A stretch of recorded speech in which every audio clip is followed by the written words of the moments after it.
Muito boa noite. Estamos prestes a iniciar a nossa atividade de doutrinária, palestra pública. Vamos conversar hoje e trazer algumas reflexões a respeito do Cristo Consolador, ou Consolador Prometido, mais especificamente. Apreciemos um pouquinho essa música enquanto alcançamos as 20 horas. Sejam todos bem-vindos.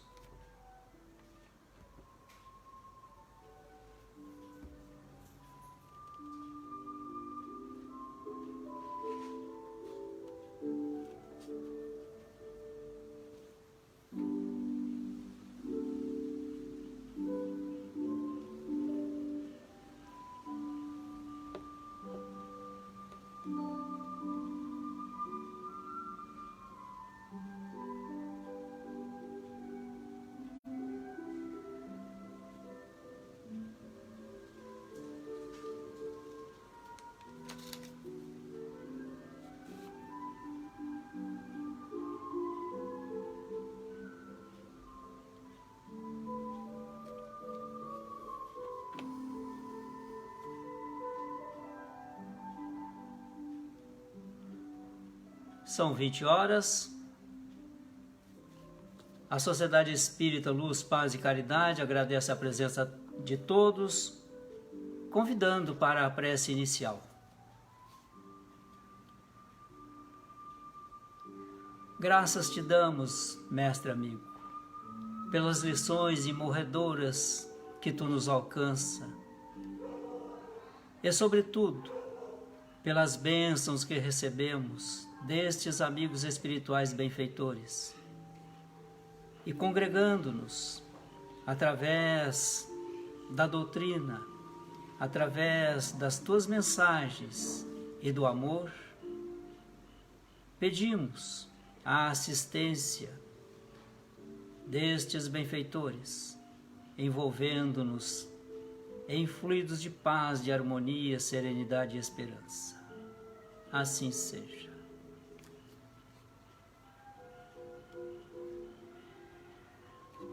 O nosso tema está no capítulo 6 do Evangelho segundo o Espiritismo.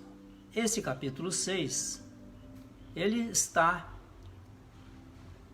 dando uma orientação, nos sinalizando a promessa que o Cristo fez aos seus discípulos há 2000 anos. O capítulo anterior, Bem-aventurados os aflitos, traça o perfil do ser humano nesse planeta de provas de expiação e daquilo que experimentamos aqui. E para que isto não ficasse assim tão marcante em nós, as questões das aflições, das dores e de sofrimentos, temos nesse capítulo 6 a notícia alvissareira que vem nos consolar os corações e pacificar as nossas mentes, sinalizando o nosso trabalho de autoconhecimento. O tema de hoje é o Consolador Prometido. E esse capítulo 6, ele tem o título de O Cristo Consolador.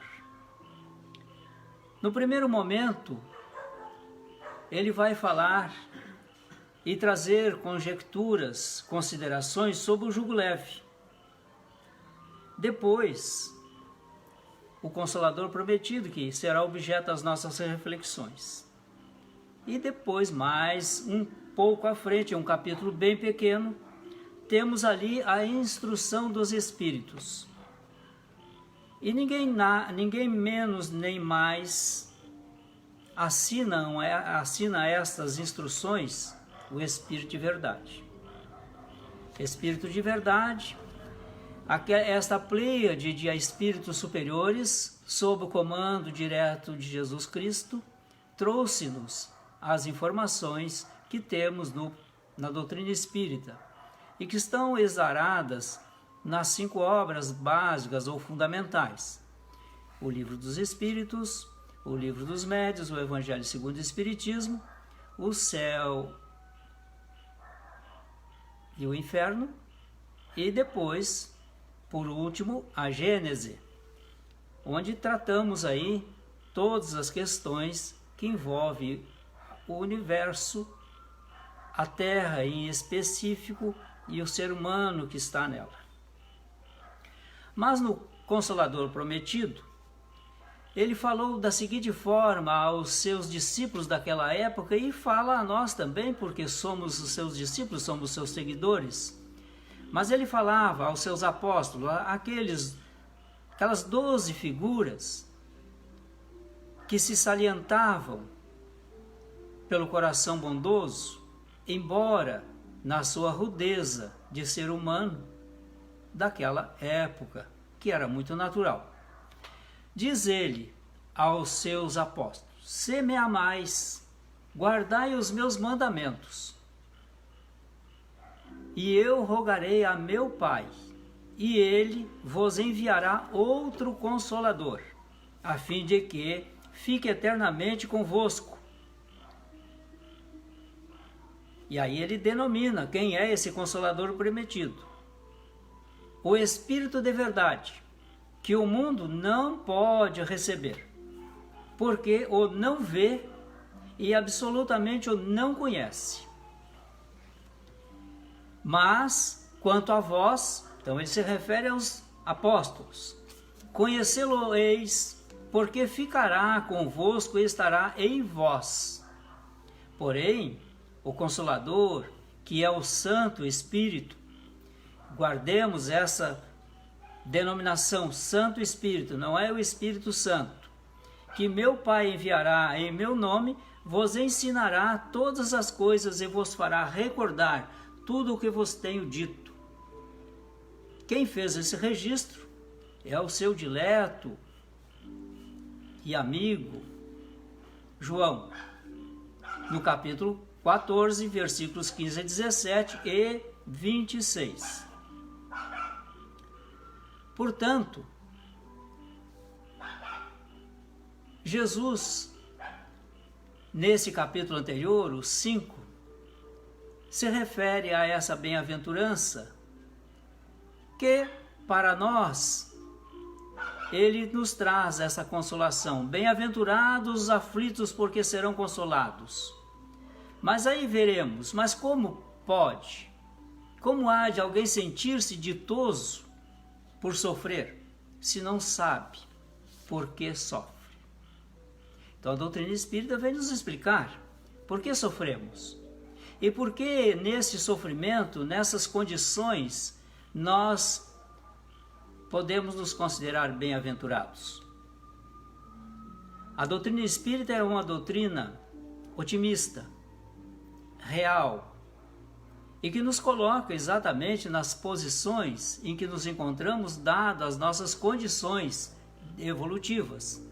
Nem sempre nós aceitamos essas condições, porque sempre imaginamos que somos merecedores um pouco mais, ou quando não, nos achamos injustiçados, o que não é realidade. Não há injustiças na lei de Deus, nem vítimas inocentes. Todos nós, quando sofremos qualquer revés, isso está exatamente colocado na medida exata das nossas necessidades de aprimoramento e de aperfeiçoamento. Não podemos esquecer que nosso planeta ainda é um planeta de provas e de expiações. Significa que precisamos realizar provas. Estamos no aprendizado. Estamos nos capacitando. E expiações porque precisamos reparar o mal que fizemos no passado. E isso sempre nos custa um pouco de sacrifício. Nos custa, muitas vezes, a renúncia. Outras vezes, sofrermos as ações malfazejas de nossos próprios irmãos. Vamos encontrar também uma das informações que os espíritos nobres nos trazem a respeito do bem e do mal, em que eles salientam que o homem precisa conviver com o mal para poder compreender o bem, para aprender a valorizar o bem. Todos nós sabemos das misérias morais humanas, né? E como Allan Kardec também declara que a maior miséria do homem não é a material, é a miséria moral, dadas nossas condições ainda evolutivas. Basta que olhemos parcela de nossa sociedade para descobrirmos o quanto ainda precisamos nos moralizar, né? Avançamos enormemente na tecnologia, porém, nas condições morais ainda deixamos bastante a desejar. Por isto, as aflições caminharão conosco por um tempo ainda, porque toda vez que nós não praticamos o bem ou deixamos de praticar o mal, sem praticar o bem, estamos nos comprometendo com a lei. Não basta, diz os Espíritos, não fazer o mal. É necessário, é fundamental fazer o bem. E o Espiritismo, então, vem esclarecer, o Espiritismo Consolador Prometido, que está conosco desde o século XIX, a partir de 1857, quando foi lançado a obra O Livro dos Espíritos, a base filosófica da doutrina. Então, esse Espiritismo, ou esse Consolador Prometido, vai nos esclarecer sobre a causa e o objetivo dos sofrimentos. O irmão, a irmã está sofrendo? Tem uma causa. É preciso descobrirmos essa causa. E cada um de nós terá a sua particular. Não serão os outros que nos dirão quais são as causas do meu sofrimento. Eu preciso entender, eu preciso decodificar, eu preciso chegar a essa causa para entender por que estou passando por essa situação. E a doutrina espírita nos facilita enormemente compreender essa causa. Porque o que sofremos é efeito, tem uma causa. É também a outra lei natural, lei de causa e efeito. Ninguém foge dela. Não há criatura imune a esta lei. Todos nós estamos sujeitos, portanto precisamos prestar atenção. Também esclarece sobre as existências anteriores e suas consequências. Significa dizer que nós não começamos no berço e nem finalizaremos a nossa vida no túmulo. A nossa existência começou antes e terminará jamais, porque somos imortais. Então todos aqueles que pensam que a morte interrompe as suas dores e seus sofrimentos, precisa pensar um pouco mais, porque a morte é somente do corpo físico, o espírito é imortal. Também nos esclarece sobre a destinação da Terra. Por que aqui temos tantos sofrimentos, tantas dores, tantas lágrimas, tanta violência? Naturalmente, porque nós estamos colhendo exatamente aquilo que nós semeamos antes.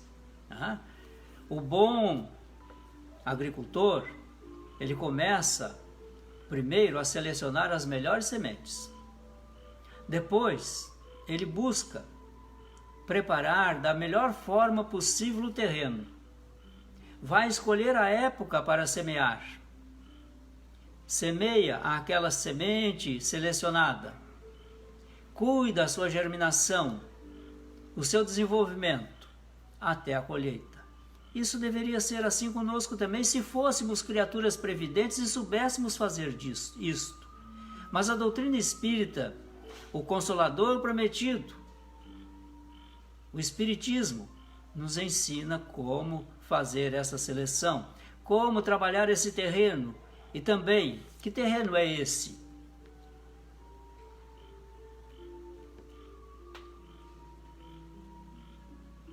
Pela doutrina espírita,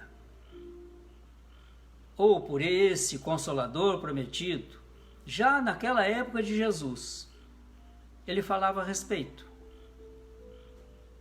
E diz: as crises salutares que produzem a cura. Então vamos entender que essas crises que passamos, que experimentamos, é o processo da cura.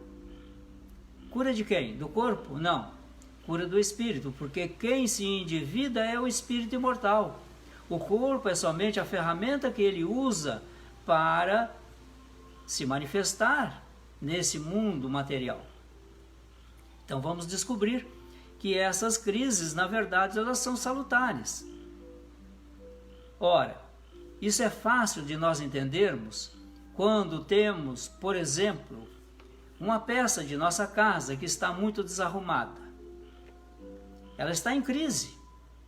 Aquela peça está superlotada de bugigangas, de coisas imprestáveis que nós fomos guardando por ali, para que um dia talvez a gente precisasse.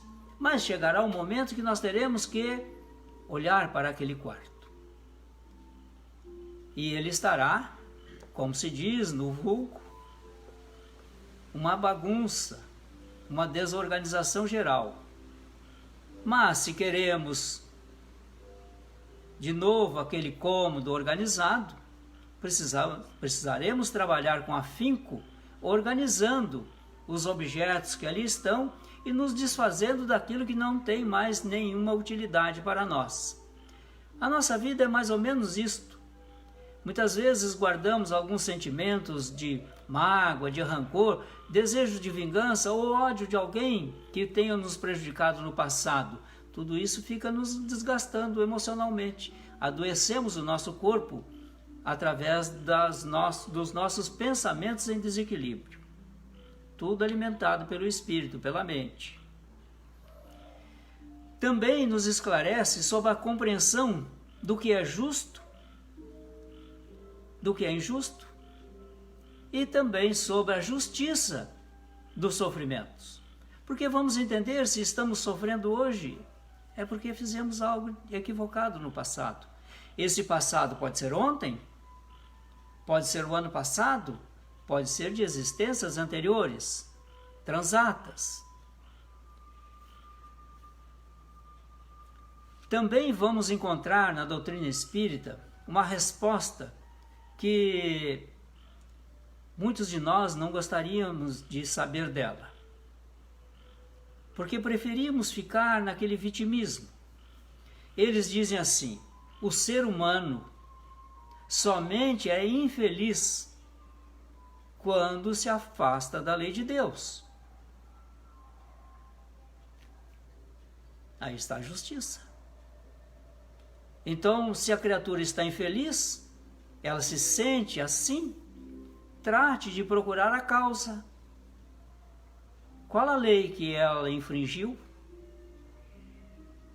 Terá que trabalhar para se reajustar. Se ela, nesse ato de desajuste, de infração à lei, ela prejudicou alguém, ela precisará trabalhar para reparar o mal feito. Como se faz isto? Fazendo bem, amando, perdoando. Também esclarece sobre a vida futura. Isto é, não é aquela vida que muitos de nós imaginam que desencarnou, morreu o corpo físico, colocamos aqueles despojos em um cemitério e a criatura a partir daí passou a ser considerada uma criatura boa, quase um anjo, porque morreu. Não, ela continuará tal e qual, com as suas dúvidas, com as suas certezas, com seus pendores em fazer o bem ou os seus pendores em fazer o mal, sofrendo, naturalmente, recebendo de volta a consequência destas causas, da sua forma de agir, de pensar. O Espiritismo também mostra e demonstra a existência de Deus. Como? através dos seus efeitos, da sua presença. Mas nós não vemos Deus. E podemos dizer, porque eu não vejo Deus, ele não existe. Aí pergunto ao irmão que aí está nos assistindo, por acaso tu consegues ver a energia elétrica? Vemos o efeito, a luz, os motores, a nossa geladeira funcionando, a televisão funcionando. Nós vemos o efeito. A mesma coisa Deus. Vemos as folhas das árvores se mexer, ouvimos o som do vento, mas nós não vemos o vento, vemos o seu efeito. Então aí está. Da mesma forma, nessa simplicidade grosseira da comparação, Deus. Deus não se mostra diretamente, mas se apresenta através das suas criações, dos seus efeitos. E nesse particular, para que possamos ascender, isto é, evoluir, passar a viver num mundo melhor, que é a próxima escala que estamos trabalhando para alcançar, o mundo de regeneração, nós precisamos entender, perceber a presença de Deus em nós. Olhar o meu irmão e perceber que Deus está nele. E quando eu me olhar, também sentir que Deus está em mim. Toda vez que nós nos olhássemos no espelho, no fundo de nossos olhos, poderíamos dizer: Deus está comigo. Eu estou nele. E esse dia, ou esta aflição, ou esta dor, será praticamente debelada, porque eu sei que Deus está comigo, está em mim. Também vamos ver que a doutrina espírita nos demonstra a imortalidade da alma. Todos nós,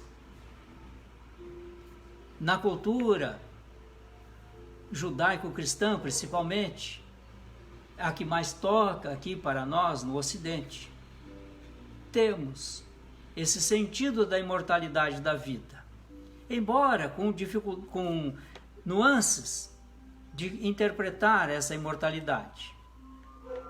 Os judeus daquela época de Jesus acreditavam na ressurreição.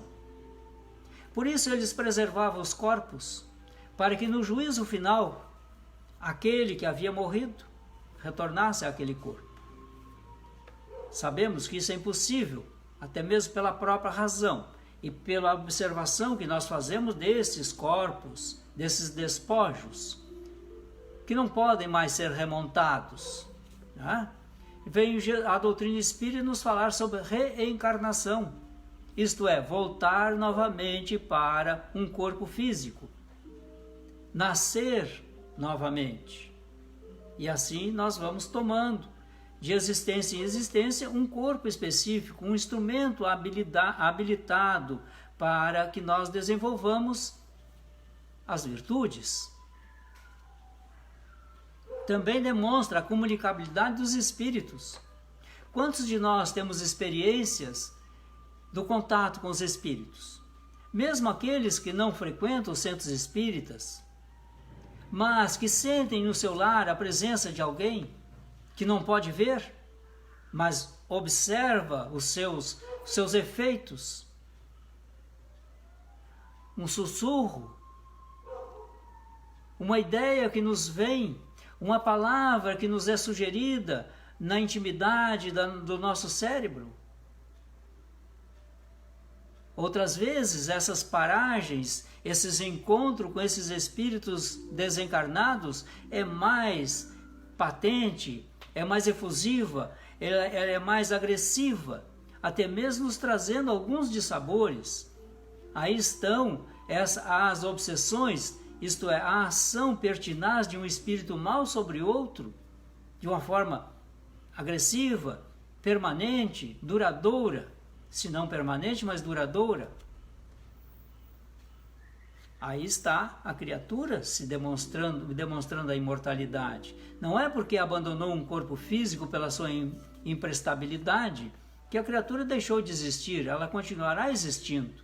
Portanto, é necessário que tenhamos essas percepções, a fim de que não venhamos a ser surpreendidos logo depois, quando deixarmos esse corpo. Daqui a pouco mais, para uns demorará um pouco tempo, para outros demorará mais ainda. Não importa, ninguém fica aqui com esse corpo por muito tempo. Ele tem um tempo de validade, por assim dizer, para falarmos da nossa realidade dos artigos consumidos. Também demonstra aqui a pluralidade das existências. Quantos casos já estão sendo investigados que comprovam, por dados específicos e verdadeiros, que a criatura é a mesma, de vidas anteriores, algumas até mesmo em locais diferentes daquele em que renasceu outra vez. E ela se lembra, dá as datas, pormenores. A Divina Comédia só foi terminada com o céu quando Dante Alighieri, depois de morto, fez-se visível, fez-se audível ao seu filho. Deu o segredo do cofre, onde estava guardado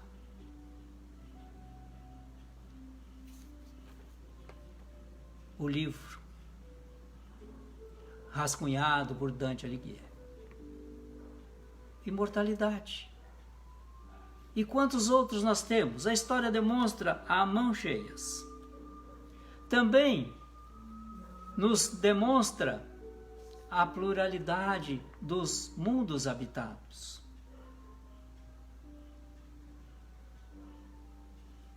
Como poderíamos nos perguntar, o homem chegou na Terra?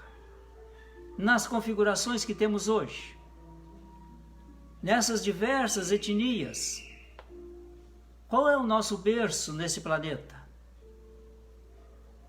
Quem são ou quem foram os nossos antepassados?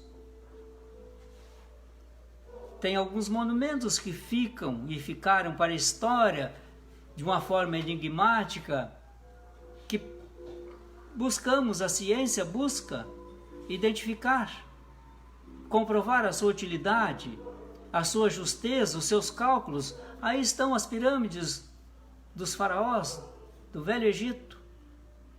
De onde veio esse pessoal, esse povo todo? Pois a doutrina espírita nos explica a origem deles. E também nos explica que alguns destes velhos troncos e que continuaram as reencarnações no planeta, ainda estão aqui, não voltaram para o seu planeta de origem. Não voltaram para Capela. Nós estamos hoje, a planeta Terra, numa transição. Nem somos mais um planeta de provas e expiação, mas também ainda não somos um planeta de regeneração. É como a madrugada, nem é dia e nem é noite. Estamos nessa transição. Muitos de nossos irmãos que se comprazem na prática do mal e não se reajustam com a lei de Deus, estão finalizando as suas reencarnações aqui e sendo retirados do convívio da psicosfera do planeta para serem ambientados na psicosfera de outro planeta semelhante ao da Terra. Eles levarão a esse planeta um pouco mais atrasado, naturalmente, todas as aquisições intelectuais que hoje eles puderam ter acesso aqui. E lá ensinarão aqueles outros.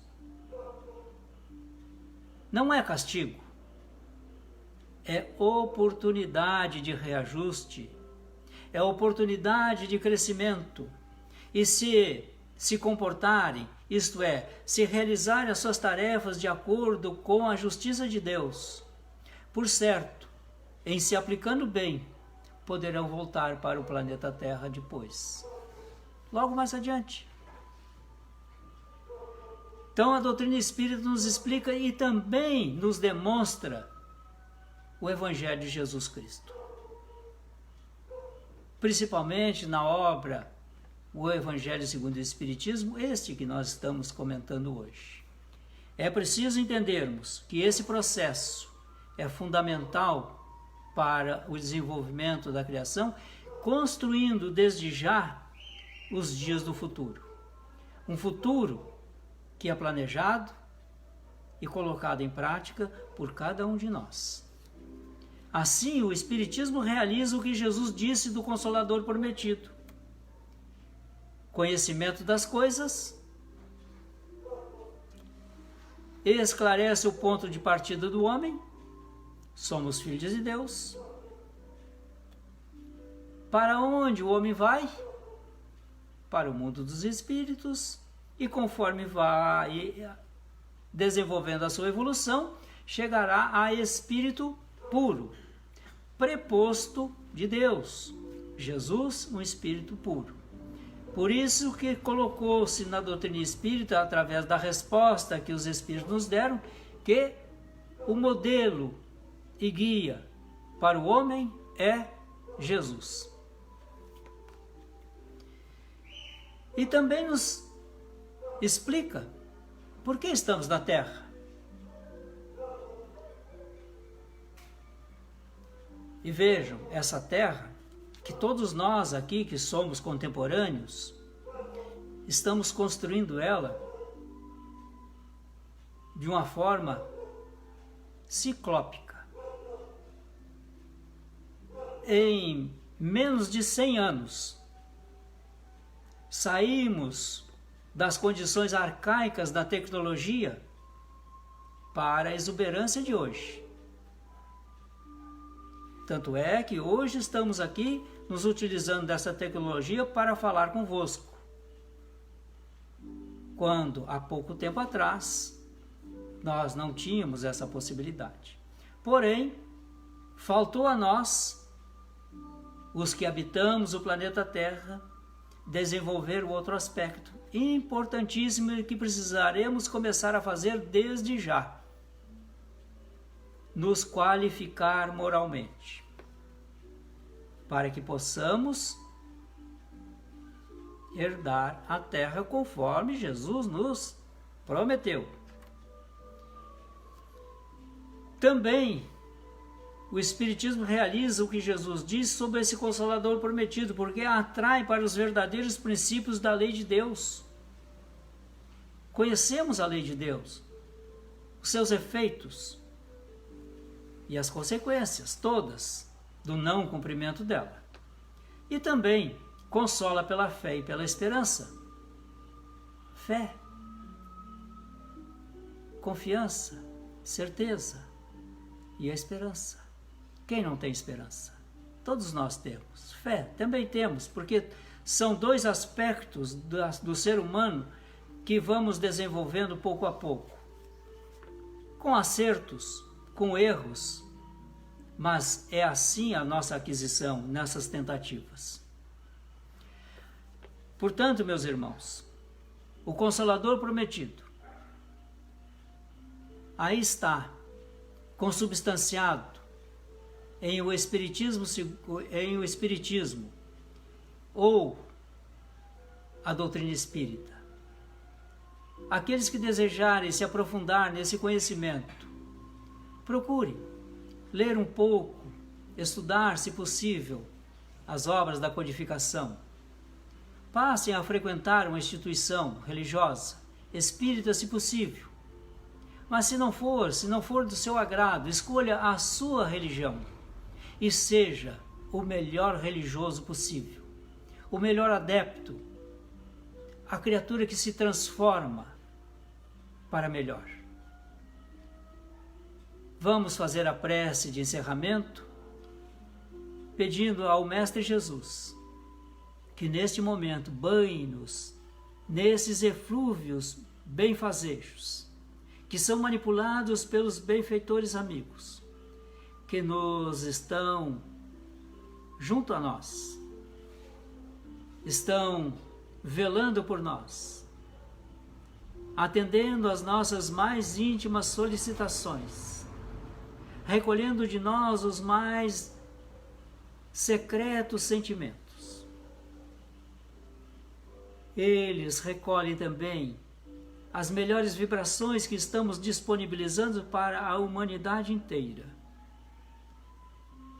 assistindo aos nossos familiares, os que estão aqui conosco ou os que já voltaram à pátria do Espírito. Mas, sobretudo, Mestre, que a nossa prece alcance as criaturas que hoje estão se dedicando a fazer o mal.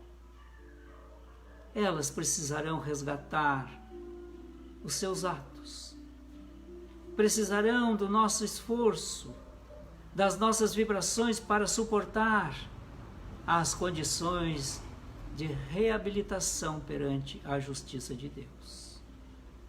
Que aprendamos a desenvolver em nós o amor pelo próximo, o amor por Deus, o amor a nós mesmos. Seja feita, Pai, a Tua vontade. Abençoe-nos cada um. Assim seja. Agradecemos penhoradamente a participação de todos, desejando-vos uma excelente noite e aguardando-vos para estarmos reunidos amanhã novamente, às 9 horas em ponto, em um momento diário de oração, nesta mesma plataforma. Até lá, uma boa noite, excelentes sonhos. Fiquemos em paz.